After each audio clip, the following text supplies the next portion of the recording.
Olá, está começando mais um Poder 360 Entrevista. Meu nome é Hamilton Ferrari e eu converso hoje com Gabriel Leal de Barros. Ele é economista-chefe da RPS Capital. Ele é formado em economia pela Universidade Federal Fluminense. Também tem passagem pelo BTG Pactual e pela Instituição Fiscal Independente do Senado. Muito obrigado pela sua participação, Gabriel. Eu que agradeço, Hamilton. Prazer falar com você e com os telespectadores. Pois é, eu começo perguntando sobre a meta fiscal. O governo estabeleceu que para 2021 vai ter uma meta fiscal de déficit de 247 bilhões. Isso vai ser possível cumprir em 2021? Tá, vamos lá. Então, vai ser possível, sim. Claro que tem um risco, né, do crescimento econômico ser um pouco mais fraco e machucar um pouquinho a arrecadação, mas eu diria que é possível, sim, se a gente deduzir, por exemplo, dessa meta de quase 250 bi, né, vamos arredondar para facilitar aqui o racional. Se a gente deduzir dessa meta aí de quase 250 bilhões, aproximadamente 30 bi, 32 bi arredondando, de despesas que podem escorregar, né, de 2020 para 2021, a gente está falando de um déficit aí de aproximadamente 220 bi. Né? Então, estamos arredondando aqui para facilitar. Então, é um déficit que é um pouquinho acima do consenso de mercado, né? Quando a gente olha algumas casas, inclusive a nossa projeção, a estimativa de déficit está mais próxima de 200, 180, 200, então a projeção do governo naturalmente é um pouquinho mais conservadora, mas eu diria que está dentro aí do range, né, de projeções dos agentes de mercado. Então, acho que dá para cumprir. O risco é justamente ter uma frustração com o crescimento econômico, né, que pode machucar bastante a arrecadação, e eventualmente até os leilões, se os leilões, né, de petróleo e gás, leilões de aeroporto, acabar não dando certo, né, se não for bem sucedido, o governo pode acabar perdendo receitas importantes aí e que podem acabar influenciando essa meta de déficit, o atingimento dessa meta de déficit. O governo tentou ali no começo implementar uma meta flexível. Isso é uma novidade no Brasil? O que consiste essa meta flexível? Tá, vamos lá. Então, a LRF ela determina que tem que ter uma meta de déficit e ponto, né? Uma meta fixa. Ela não diz que pode ter uma meta flexível. No entanto, assim, como a gente teve o anúncio dessa meta flexível, ela se deu logo depois que o país foi acometido pelo Covid, né? Que foi justamente lá em finalzinho de fevereiro, começo de março. A LDO foi enviada em abril, né? Então, realmente, lá em abril estava muito difícil. Eu diria que era quase impossível, depois que a gente foi impactado aí pelo Covid, de fazer uma projeção com 30 dias, com um horizonte de 30 dias. Estava muito incerto. Então, o governo acabou optando por essa meta flexível, ancorando o resultado fiscal no teto de gastos, né? E deixando a meta de déficit variar conforme a dinâmica da arrecadação. Então, a dinâmica da arrecadação que, no fundo, ia determinar o que ia acontecer com esse déficit, ele ia ser maior ou menor. Era uma inovação, né? Mas eu compreendo o que foi feito, especialmente por conta do momento, né? Era um momento de incerteza assim, excepcional, né? Extraordinária, e realmente era muito complicado estabelecer uma meta naquele momento, né? Naquele período. Agora, a gente está já é muito mais claro, né? Eu diria que agora já é possível ter muito mais clareza sobre o cenário fiscal, não só fiscal, mas o cenário econômico de 2021, e aí dá para trabalhar com uma meta fixa. Então, em resumo, assim, lá atrás foi uma inovação, né? Foi algo nunca visto, porém, como a gente passou por esse período excepcional, né, de choque do Covid, foi justamente logo em seguida ao choque do Covid que a gente perdeu qualquer tipo de âncora, né, de benchmark sobre como é que a economia ia se comportar. Eu entendo essa meta flexível no momento em que ela foi anunciada, né, lá atrás, mas agora a gente tem condições de estabelecer uma meta fixa e acho que a meta que foi definida ela tá dentro aí do range de projeções. Uhum. Agora, você disse que tem o cenário fiscal também depende do crescimento econômico e pode ter frustrações no crescimento. Quais são os principais desafios agora para 2021, além da pandemia? Tá, bom, são vários desafios, né? Uma pergunta difícil, aí, pergunta boa. Do ponto de vista do crescimento, assim, uma coisa que pode afetar muito a velocidade, né, o fôlego de crescimento econômico em 2021 é justamente a confiança, né, dos agentes econômicos sobre o processo de consolidação fiscal, né? O mercado, não, deixa eu dar um passo atrás aqui. O mercado ele aceitou, né, os agentes econômicos aceitaram um gasto extraordinário por fora do teto de gastos, né, de mais de 8% do PIB que o Brasil está. Se a gente pegar tudo que o país gastou para responder a esse choque do Covid, estamos falando de mais de 8% do PIB. É bastante superior, a gente só perde para um país. Deixa eu refrasear essa frase aí. Quando a gente compara a resposta de política fiscal que o país deu, e por isso que muitos investidores aceitaram, né? Foi possível fazer essa expansão fiscal enorme. O Brasil fez uma resposta de política fiscal de mais de 8% do PIB. É uma das maiores respostas de política fiscal dentre todos os países emergentes. Só para dar uma ideia, os emergentes, eles, em média, né, tiveram uma resposta de política fiscal de 3,5% do PIB, arredondando aqui os números. A gente teve uma resposta superior a 8%, então foi muito superior à resposta que nós demos em termos fiscais, né? O aumento de gasto, a perda de receita foi muito superior ao observado em outras economias. E por que isso é importante? Porque só foi possível ser feito isso, né? A gente só conseguiu dar essa resposta robusta porque tem o teto de gastos, né? Não tivesse o teto de gastos, seria muito difícil ancorar essas expectativas do mercado de que o país, passado esse período extraordinário, ia voltar à situação pré-Covid, né, vamos chamar assim, que era a situação de avançar com aquela agenda longa de reformas estruturais. Então, graças ao teto de gastos, a gente conseguiu dar essa resposta super robusta de política fiscal. Então, para 21, isso afeta muito o crescimento, como a gente estava falando no início. É importante que o governo dê previsibilidade, né? O governo, de fato, stop, né? Ele interrompa os programas que foram anunciados, dado que desde o início a ideia é que esses programas fossem temporários, né? E agora que a economia retomando, né? O lockdown já praticamente acabou. Inclusive a abordagem do lockdown foi alterada, né? Não é mais aquele lockdown, digamos assim, rígido. Tem uma outra estratégia de lockdown. Então, eu diria que o crescimento ele vai ser muito afetado em 21 pela perseverança, né? Pela convicção que nós tivermos de voltar para a agenda pré-Covid. Leia-se teto de gastos. Né? Então, é importante que as despesas de 2020 não escorreguem, né? Que os programas não sejam prorrogados para 2021, porque aí fica muito complicado imaginar que a agenda de reforma seria retomada pelo Congresso. Então, isso pode machucar muito. É isso que eu ia perguntar. Uma discussão de estender o auxílio emergencial, já com essa segunda onda de coronavírus. Enfim, qual seria o efeito na economia se isso acontecesse? Tá, um bom ponto. Se tiver uma extensão pontual, né, pequena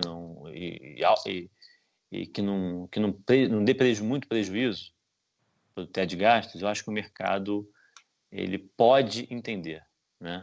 É claro que o ideal para o mercado, né, para os agentes econômicos, é que não haja nenhum tipo de prorrogação, mas caso haja, por exemplo, alguma outra despesa pequena, né, de pequena monta, eu acho que o mercado pode até aceitar. Mas é muito complicado que os agentes econômicos aceitem uma prorrogação, imagina, por metade do ano que vem, né, desses programas, sem nenhum sinal concreto. Eu acho que isso é muito importante. Sem nenhum sinal concreto de que a gente está retomando a agenda de reformas estruturais, né? Porque imagina o seguinte, imagina que a gente avançasse em alguma reforma estrutural, a PEC dos gatilhos ou a PEC emergencial, ela avançasse. Seria extremamente importante, porque isso é um sinal concreto, né? É uma sinalização forte e concreta que o Congresso, enfim, o governo, estaria dando para os agentes econômicos de que está preocupado, né? Entende que é preciso reduzir gasto obrigatório, né? E aí, nesse cenário em que alguma coisa de concreto é feita para reduzir despesa obrigatória, caso você precise, ao mesmo tempo, né, prorrogar por 2 meses alguma despesa, como por exemplo o auxílio emergencial, eu acho que o mercado tende a aceitar de uma forma melhor do que se nada for feito, né, do ponto de vista de corte de despesa obrigatória, e ainda assim a gente ficar prorrogando os auxílios por mais 3, 6, 9 meses. Agora, o teto de gastos em 2021, ele deve ser descumprido mesmo com ou sem a extensão desses auxílios? Tá, outra pergunta muito boa, assim, quando a gente faz as contas, tem uma série de premissas, né, que a gente precisa utilizar para fazer esse exercício, né, se o governo vai conseguir ou não vai conseguir cumprir o teto em 21. Pelas minhas contas, existe um gap, né, existe um déficit no teto de gastos no ano que vem da ordem de 25 bilhões. Estou falando aqui também para arredondar e facilitar os números. Por que existe o governo precisa cortar 25 bilhões e esse valor pode ser menor? Eu vou qualificar um pouquinho ele. Primeiro que, assim, tem uma coisa que está machucando muito o teto no ano que vem, que é o descasamento de taxas, né? O que acontece? A gente tem o teto do ano que vem, ele vai ser corrigido por aproximadamente 2%, 2,13%. Só que quando a gente olha a composição do gasto obrigatório, né, desse gasto sujeito ao teto de gastos, tem muita despesa indexada no Brasil, né? 93% do gasto do governo é obrigatório, ele não consegue mexer. E tem muita coisa indexada. Quando a gente olha o que está indexado, tem 55% do gasto que é influenciado pela regra do salário mínimo e também pela correção do INPC. INPC cujo peso, né, da alimentação ele é muito forte, e a alimentação esse ano está super alta, né? A inflação de alimentos está muito alta, isso está fazendo com que o INPC, na nossa projeção, vá fechar acima de 5% aqui. Então, repara que você tem mais da metade do gasto obrigatório, sujeito ao teto, crescendo 5%, mais de 5%, nossa conta é 5,15%, e o teto sendo corrigido por 2, né, 2,13%.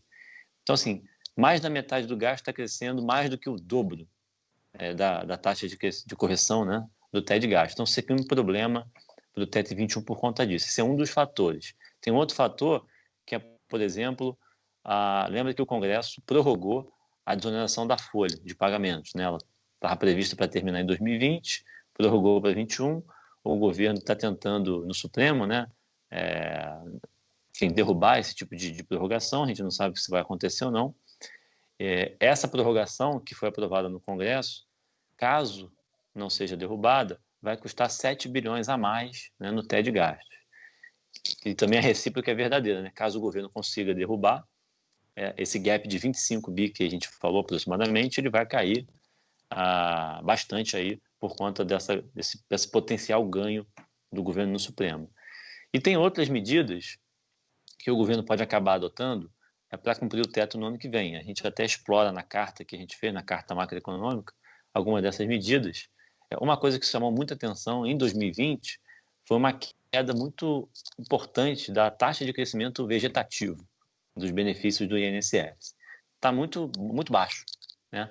Mesmo com a reforma da Previdência, né, que foi aprovada em 2019, está surpreendendo demais o baixo crescimento do número de pessoas, né, que estão requerendo as aposentadorias do INSS. Então, caso a gente veja mais uma vez, né, em 2021 também uma surpresa como essa, isso é muito positivo para o teto.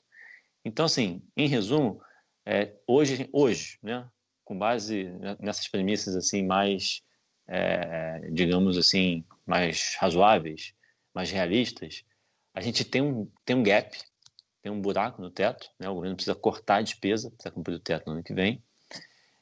Não é impossível cumprir esse teto, né? É possível desde que o governo faça algumas coisas, né? Seja vitorioso em algumas medidas. Uma delas é a PEC emergencial, a outra é esse debate no Supremo sobre a constitucionalidade ou não da prorrogação da desoneração da folha.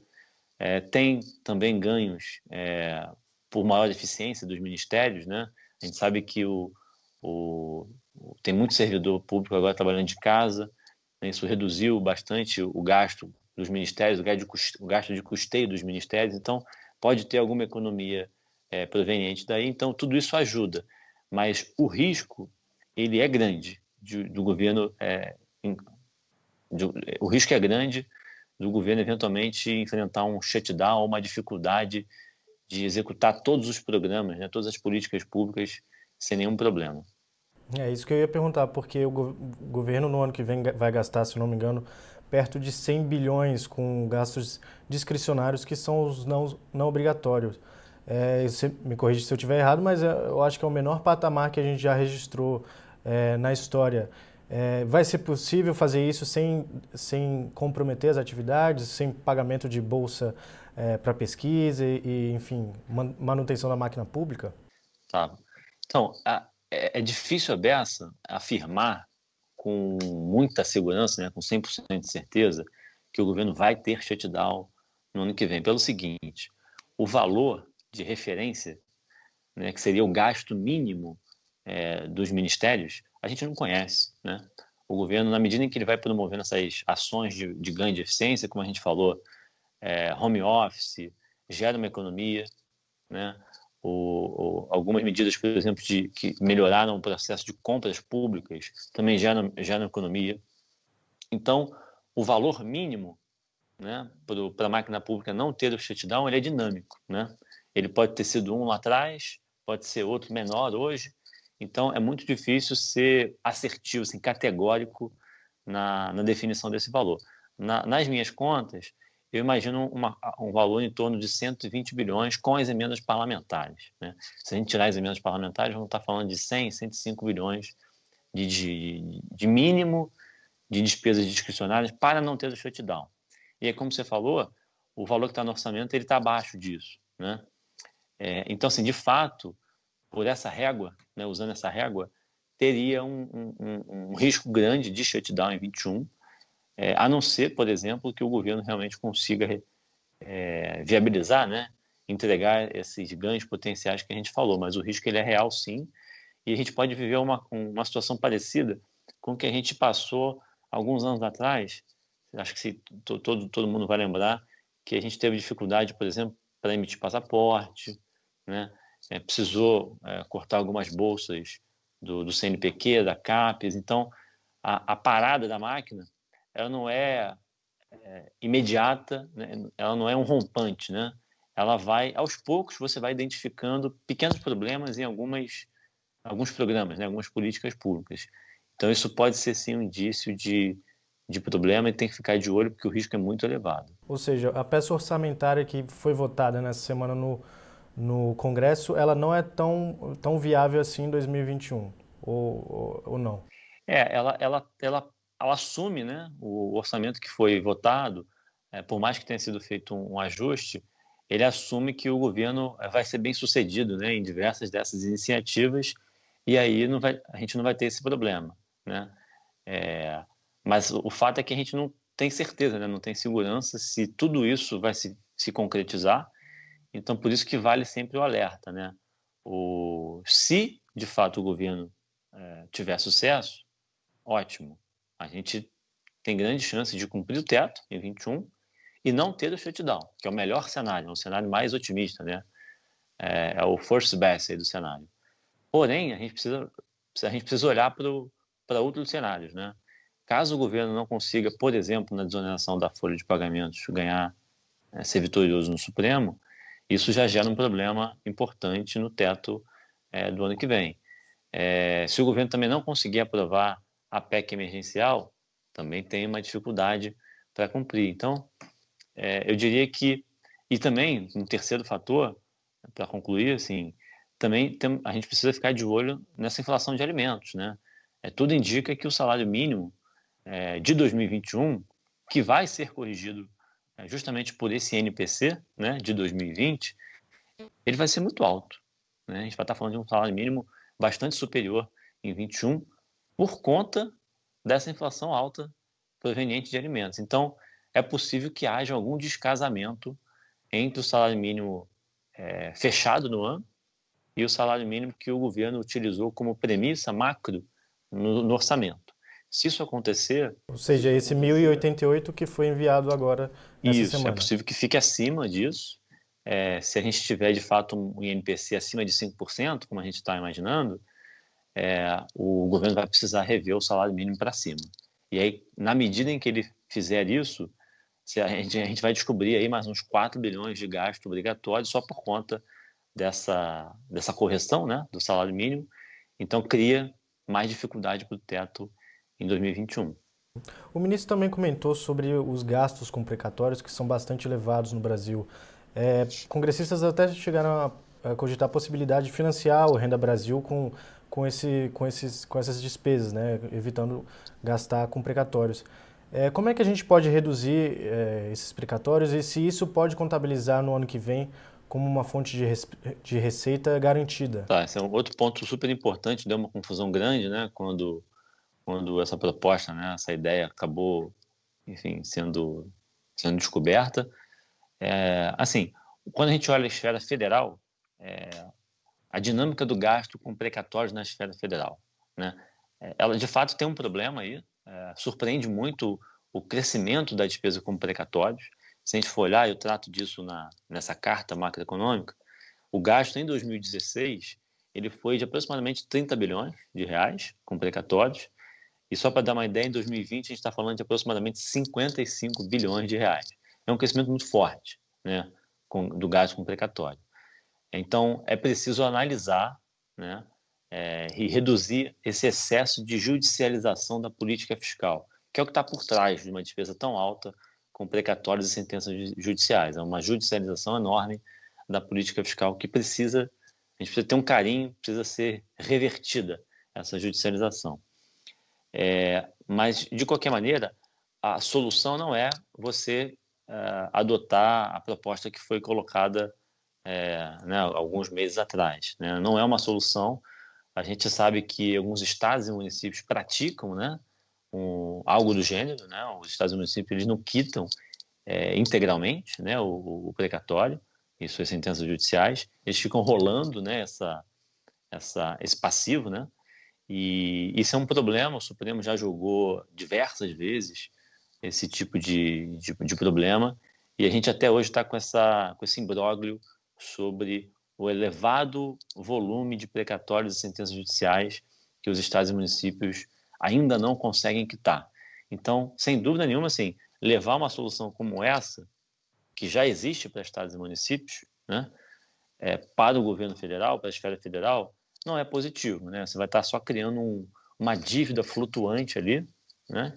Ao invés de você pagar tudo em um determinado ano, você vai pagar, imagina, metade, a outra metade vai ficar sempre para o ano seguinte. Então, você fica sempre rolando esse pagamento de precatórios e sentenças judiciais. Não é uma solução, né? Então, dito isso, assim, não é uma solução, mas eu acho que vale o alerta de que a gente tem um problema no excesso de judicialização da política fiscal. A despesa com precatórios, de fato, ela é muito alta, né? Estamos falando de 55 bilhões, é muito dinheiro. É mais do que o que a gente gasta com o Bolsa Família, por exemplo, que está rodando em torno de 30, 35 bilhões. Então, é um gasto gigantesco com precatórios que precisa ser analisado com mais detalhes, e a solução estrutural ela passa por essa revisão aí da judicialização da política fiscal, que é muito elevada no Brasil. Agora tem as reformas fiscais que não avançaram em 2020 e ficaram para 2021. Na sua avaliação, a PEC do Pacto Federativo, PEC emergencial, PEC dos fundos, elas vão conseguir passar no próximo ano? Qual é a prioritária? O governo precisa sinalizar isso logo, né? Esse é um ponto também muito importante. A gente tem na verdade, 4 PECs, né? Se a gente quiser, até 5. A lista é grande. A gente tem muitas propostas aí que foram enviadas, pelo menos desde o ano passado, né, pelo governo. A gente tem as 3 mais famosas, que é a PEC emergencial, a dos fundos e a PEC do Pacto Federativo, né?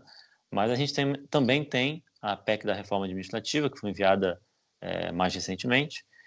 Mas desde 2018 tem também a chamada PEC da regra de ouro, né? É a PEC 438, desde 2018, ela está para ser apreciada. Infelizmente não foi concluída, mas o espírito é o mesmo, né? Todas essas propostas, exceto a reforma administrativa, que é tem um outro propósito, né? Fazer uma reestruturação de cargos e salários no serviço público. Então, fora da reforma administrativa, todas essas propostas que a gente falou, a ideia é justamente você acionar gatilhos, né, do teto de gastos. Então, elas são muito importantes para garantir o cumprimento do teto de gastos, pelo menos até 22, né, que eu acho que é o horizonte aí relevante da política fiscal, até 22. Né? A partir de 23 tem eleição, né, outro governo, ou esse mesmo governo, enfim. Tem um evento político relevante que é o fim de um ciclo político eleitoral. Então, o horizonte relevante acaba sendo até 2022. E aí, nesse sentido, para que o governo consiga dar estabilidade, né, horizonte para o fiscal, até lá, é mega importante que essas propostas avancem. A PEC do Pacto Federativo, como você falou, ela é mega relevante, é muito importante. Por quê? Tem várias coisas muito boas nessa proposta. Elas vão na direção correta. Vou dar alguns exemplos. Essa proposta, uma das coisas que ela faz uma fusão do gasto com saúde e educação, um gasto mínimo constitucional em saúde e educação. E para não me alongar muito, vou ficar nela aqui, que eu acho que é o exemplo mais emblemático assim, da importância dessa proposta. Quando a gente olha o Brasil de norte a sul, o Brasil é muito heterogêneo, né? Você vê, por exemplo, o Rio Grande do Sul. O Rio Grande do Sul é o estado mais idoso do Brasil, né? Enquanto você tem lá o Amazonas, que é o estado mais jovem do Brasil. Então, são duas realidades completamente diferentes. Apesar de serem realidades completamente diferentes, a Constituição Federal, ela definiu, lá em 88, que 25% da receita líquida de imposto de estados e municípios tem que ser gasto em educação, por exemplo. E no caso de saúde, o Estado precisa gastar 12% da sua receita líquida de imposto e o município 15%. Então, quando a gente pega saúde e educação, tem um limite individualizado, que varia para Estado e município, mas quando a gente soma os dois, a gente está falando aí de 37% a 40% da receita líquida de imposto desse Estado ou desse município, que já é carimbada. Ele não consegue fazer mais nada, né? Já vai para saúde e educação. E repara que isso é o mínimo, é um piso, não é um teto, é um piso. Então, imagina que você é governador lá do Amazonas, Milton, e aí você tem muito mais jovem do que idoso, né? Você é o estado mais jovem do Brasil. E aí você gostaria de gastar muito mais do que os 25. Só que você tem uma limitação para gastar 12, se você é o estado, e 15, se você é o município, em saúde. Mas tem pouco idoso. Você gostaria de gastar majoritariamente esse volume de recurso em educação. Como é que faz numa situação como essa? Você não pode hoje por conta da restrição constitucional. Então, uma das coisas que a PEC do Pacto Federativo faz, ela faz uma fusão do gasto mínimo em saúde e educação. Ninguém vai ter perda, né, de recurso, até porque essas áreas têm um custo fixo alto, né? Você não consegue pegar o que seu gasto hoje, imagina, de 100 e levar para zero, você tem um custo fixo ali. Então, o que a proposta faz, ela faz uma fusão. Então, ela permite que estados como o Rio Grande do Sul e o Amazonas, que têm realidades demográficas diferentes, consigam se ajustar para a demanda da sociedade por mais saúde ou mais educação. Então, é muito mais eficiente do ponto de vista econômico esse tipo de coisa. E isso é uma das coisas que a PEC do Pacto Federativo se propõe. Então, é muito boa a proposta. E isso fica a critério das câmaras legislativas definir para qual área vai mais a maior parte dos recursos. Isso aí, perfeito. E aí, no processo orçamentário, né, no debate orçamentário que acontece nas assembleias, né, e nas câmaras legislativas, que é o auge do processo democrático, né? Se for ver, o ápice da democracia deveria ser justamente o debate do orçamento, né? Quais são as prioridades, onde é que a gente vai alocar recurso, quanto, para qual objetivo, né? Qual o resultado esperado. Então, é exatamente isso que a PEC do Pacto Federativo se propõe, que no fundo é o que muitas pessoas chamam de você reempoderar, né, a classe política, você devolver o orçamento público para a classe política poder, de fato, fazer gestão de políticas públicas, porque hoje o recurso está praticamente todo carimbado. Agora, você falou que são 5 PECs que estão na Câmara, que estão no Congresso Nacional. Quais delas têm que ser aprovadas em 2021? Se não forem, começa a criar uma certa turbulência econômica, como alta da inflação, fuga de capital estrangeiro. Quais são as prioritárias? Tá? Eu diria que a prioridade é ou a PEC emergencial ou a PEC do Pacto Federativo. A PEC emergencial parece mais factível, porque ela não trata de questões federativas, né? A PEC do Pacto Federativo, ela trata de algumas questões federativas e o debate é um pouco mais complexo. Então, a PEC emergencial, ela parece ser a candidata natural, né, a endereçar esses problemas de mais no curto prazo. Porque a gente tem dois problemas, né? Tem um problema estrutural, o Brasil tem um problema estrutural, um desafio estrutural de equilibrar suas contas, e tem um desafio mais emergencial. Para esse desafio emergencial, acho que a PEC emergencial ela é mais adequada porque ela é mais assertiva, né? Ela vai direto ao ponto, mas uma boa PEC emergencial, né? É importante chamar atenção para isso. Não adianta também fugir de alguns debates, né?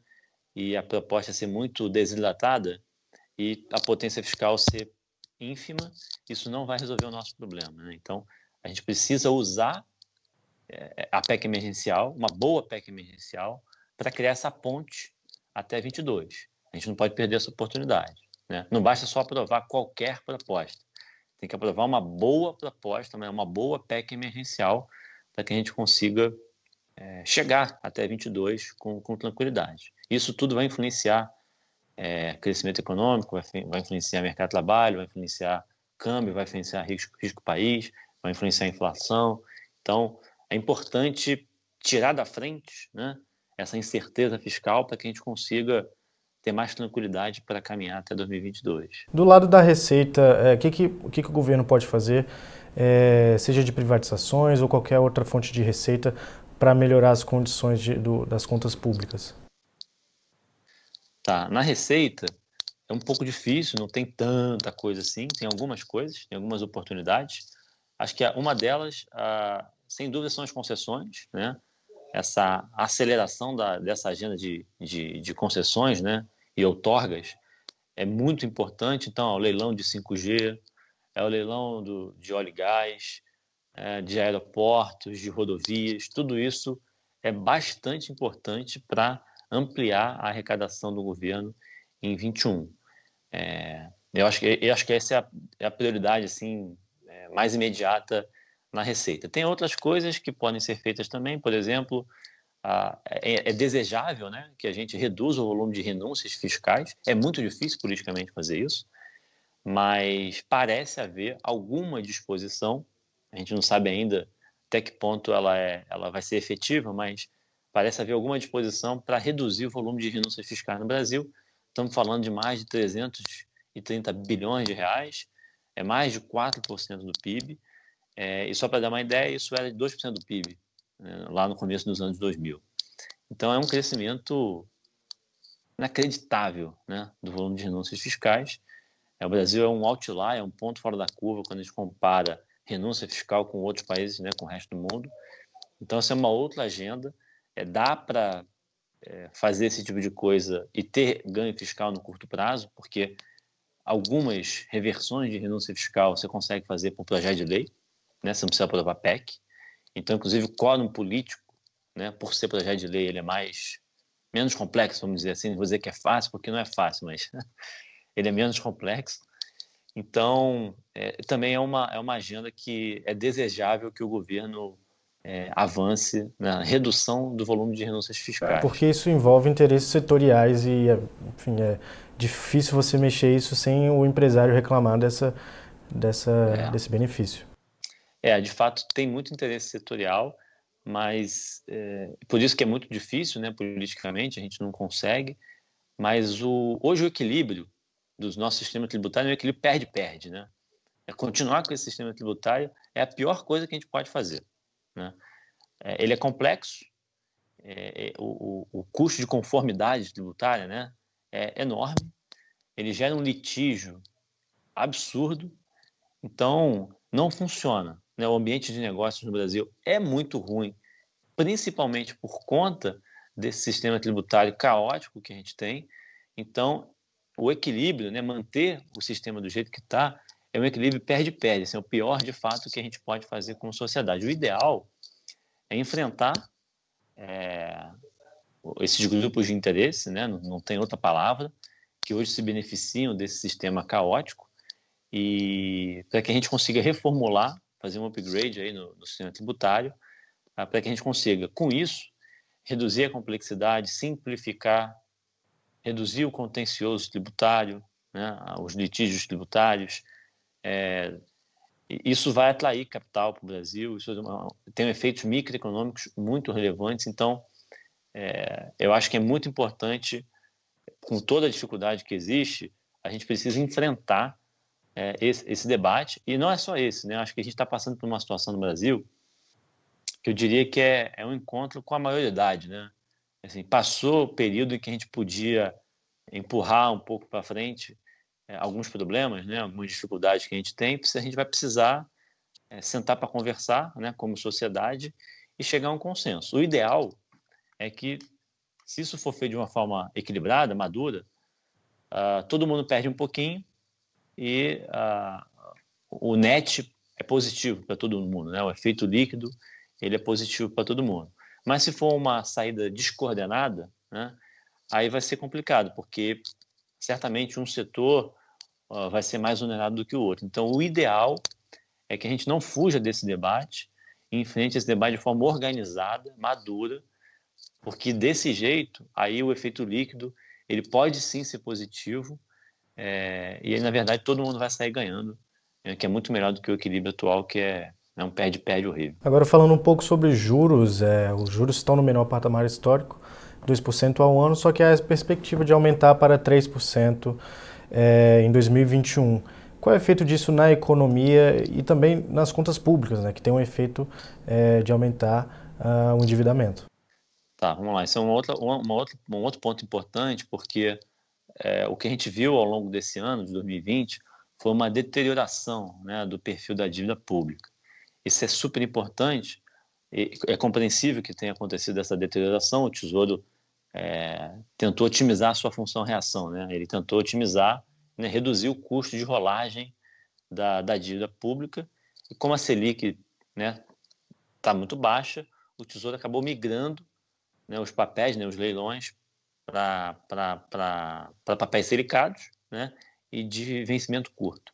Então, o resultado disso tudo é que teve uma piora do perfil da dívida, que é compreensível, mas é inegável que teve uma piora, e, e essa reversão, né, na medida em que o Banco Central comece a subir juros, isso vai começar a machucar na direção oposta, né? A gente se beneficiou desse custo mais baixo nesse período, mas a reversão disso também é verdadeira. Então, vai machucar um pouco mais o custo de rolagem da nossa dívida quando a Selic começar a subir. Só para dar uma ideia, hoje a gente tem mais da metade da dívida selicada, né? O que é bastante coisa. Então, o efeito que a Selic tem, que uma elevação da Selic tem na trajetória da dívida é bastante grande, não é pequeno.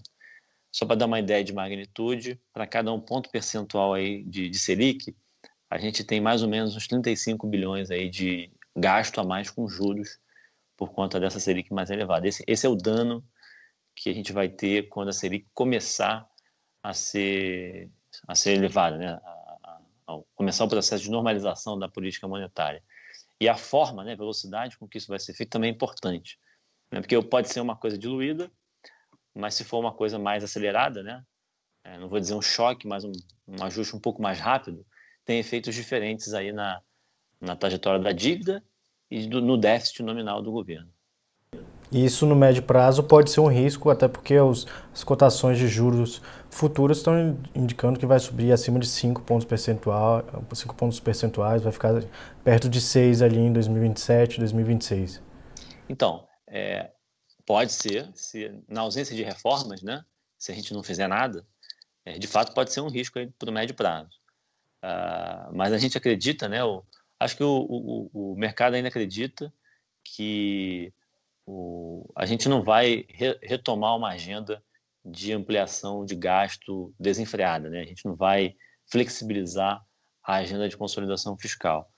Enquanto a gente acreditar nisso, enquanto a gente acreditar que o governo federal, né, e o Congresso Nacional entenderam, né, que essa deve ser a agenda, precisa perseverar nessa agenda, esse processo de normalização da política monetária faz parte do jogo, assim. Ele não deve machucar muito os nossos fundamentos macroeconômicos.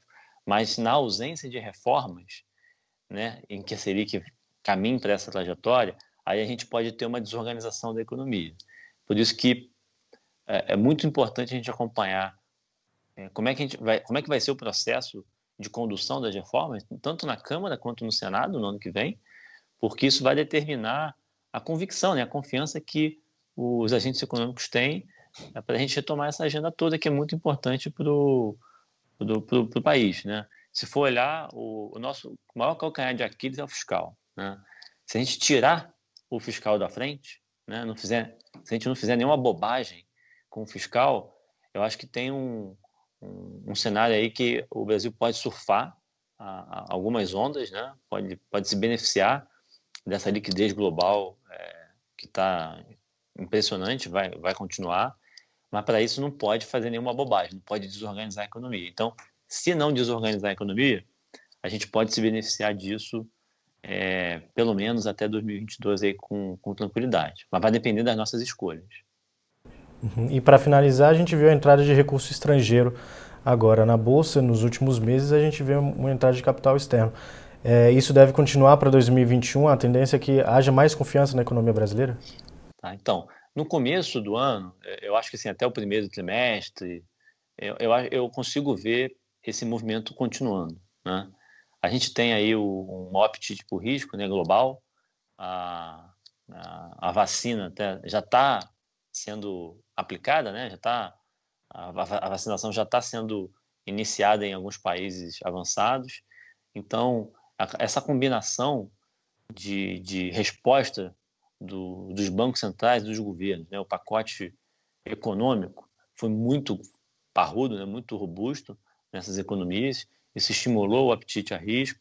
A vacina está dando uma alavanca, né?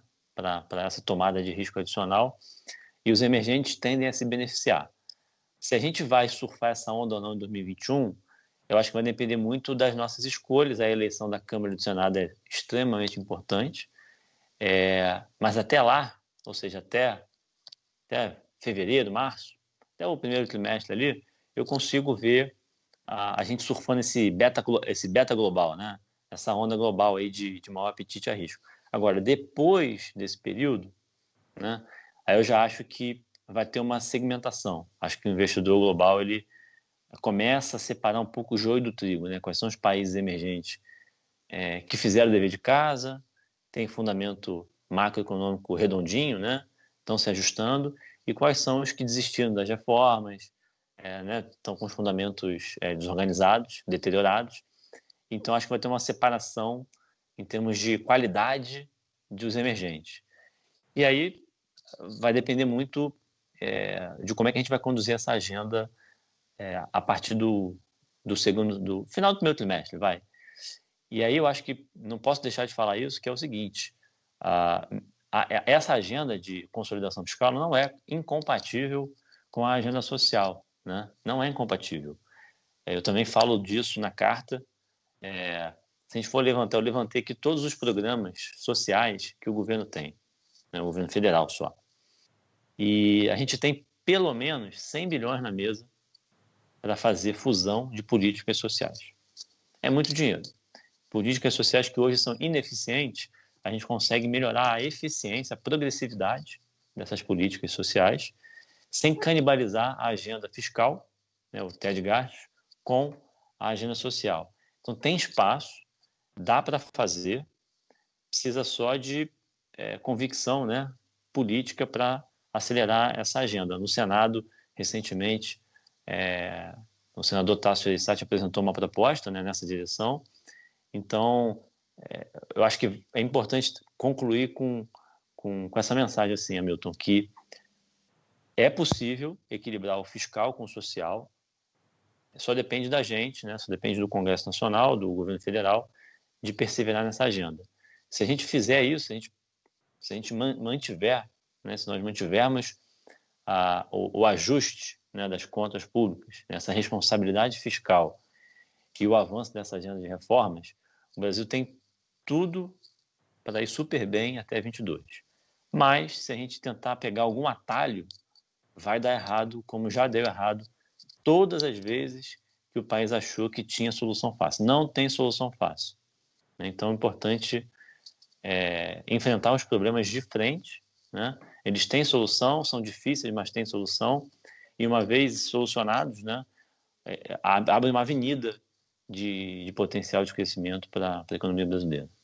Muito bem, brigadão pela sua participação. Eu conversei hoje com Gabriel Leal de Barros, ele é economista-chefe da RPS Capital. Muito obrigado, Gabriel. Eu que agradeço o convite e até a próxima. E você não se esqueça de se inscrever no nosso canal do Poder 360 e assinar o sininho para você acompanhar as nossas publicações. Até mais!